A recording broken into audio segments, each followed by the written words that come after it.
Okay. And 5.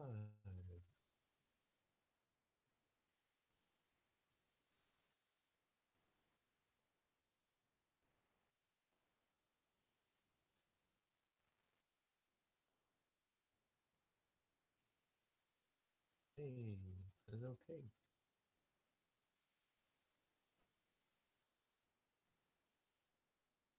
So, hello everybody. I doubt anybody's. Oh, there's somebody here. There was.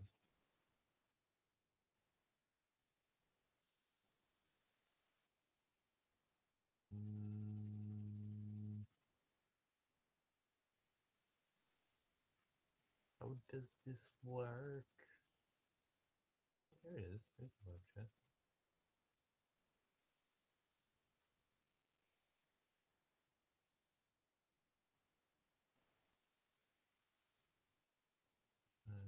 I on the left side and this on the right side of the screen. So, I don't know. That's a recording. So I'm just using the Hangouts on Air thing. And just got back from the weekend. My grandparents went over there, kind of for my brother's birthday, and well, Super Bowl 52. Go Eagles! Yeah. Um, yeah. Um, I guess I can do an update on the HeadWay cells.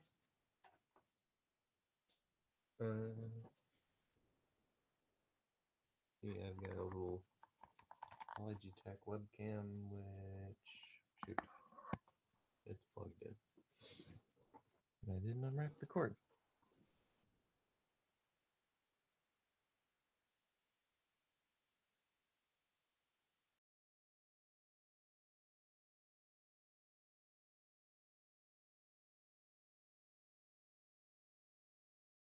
Yep, I broke it. That's for sure.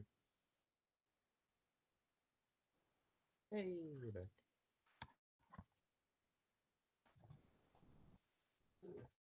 Angled.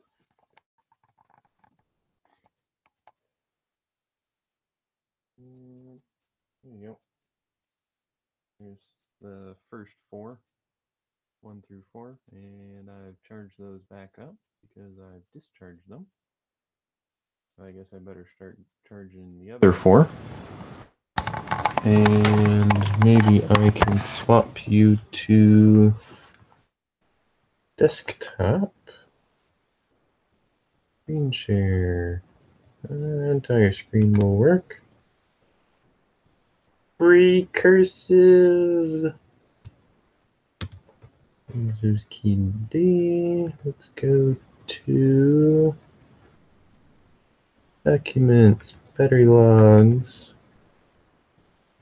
Yep, I've got a lot of battery logs here. Oh, there's the headways.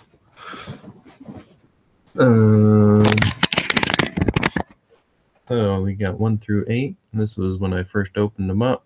I marked what tape was on those and the voltage. This guy, cell number 5, was 3.29. Looks like the highest was cell 2, 3.35, and 7 was not far behind. And you can see this is the date code basically on it, and then this is the number that's on that little sticker underneath the heat shrink. This is a serial number. So this one looks to be the oldest cell and also had the lowest voltage. So I'll figure that out once I charge the other 4. So what I did was I parallel charged them at 131 at 3.6. These were the currents starting. Basically put my clamp meter when I first started. Then I discharged cell number 1, got 79.76 with a 4 amp discharge. Yeah. 4 amp? Yeah, 4 amp. 2 volt cutoff. So cell number 1, there's cell number 2, 3.5 or 8166. Let them rest for a while, just check the voltages. Cell number 3 got 8,900 milliamp hours. I'm not quite sure if I cleared it fully, but we'll see. Maybe I'll do it again, but probably not. Because I think I did, but I was testing a different pack. And there, just recently, cell number 4 at 8590. So far, they are all above specification except for cell number 1. So, that's pretty good. And then this was me charging them all up. It's like cell number 2 took the least amount of current because, why was that? Highest voltage when it stopped. No, didn't have the highest amount of voltage there. See, cell number 1 was at 2.9. Actually, it could be because of the connection that I had. Yeah. Anyway. This isn't too bad. I can just make a video and I don't even have to do too much hassle. Stop sharing the screen. There I am again. So yeah. And maybe bonus content. You might find my boost converter isn't there anymore. What happened?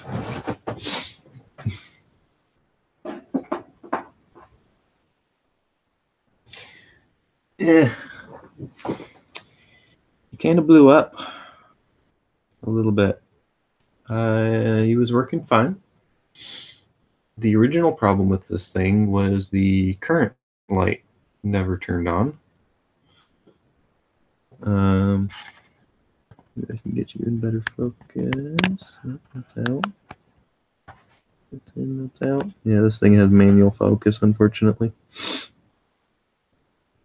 But there's the lights, and then the overcurrent light never actually turned on. It does go into overcurrent. However, that's pretty limited with a boost converter. And then checking the voltage of that LED to tell the seller, basically, I shorted out the heatsink that was on here to the overcurrent protection LED. Now, unfortunately, that heatsink was connected to the gigantic coil. I don't know if you might be able to see there. But anyway, this coil was on the heatsink that was over here. So, yeah, it got full 24 volts into one of the pins. But I took out the heatsink goop or silicone, whatnot, basically this stuff. And yep, that chip is all scratched off, so I have no clue what it is. But I don't think that chip is dead. I think it's this op amp over here, which is an LM458. No, 358. So maybe if I replace it, it'll work again. But I'm going to have to replace these capacitors because these are crap. And also fix that inductor. He doesn't look too happy. Yep, that was me pulling off the stuff. But I shouldn't need this boost converter because the other project that I've got, I did get a partial refund on the boost converter. It was 40% off. This guy. This is a power supply. No viewers still. Figure it's Sunday night after a Super Bowl.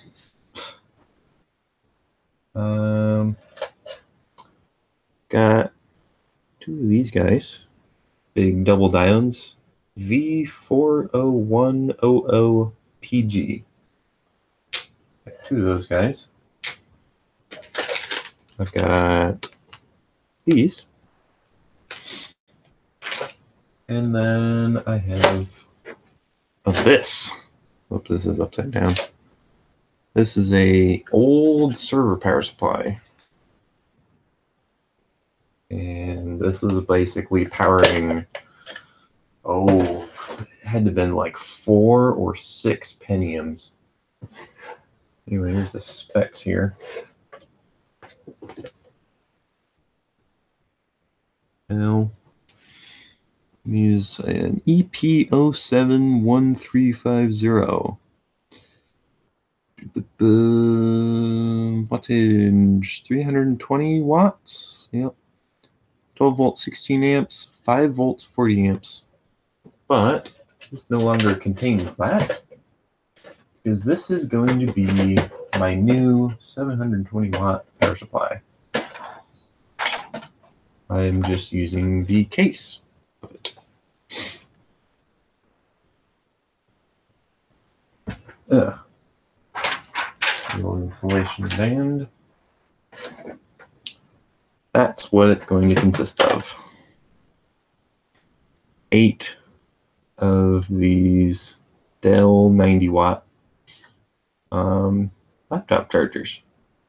These are the slim ones. So I'm going to wire the AC all in parallel. I'm going to have a breaker and a fuse. Well, that's the same thing. A breaker and a switch, so I can turn it on and off.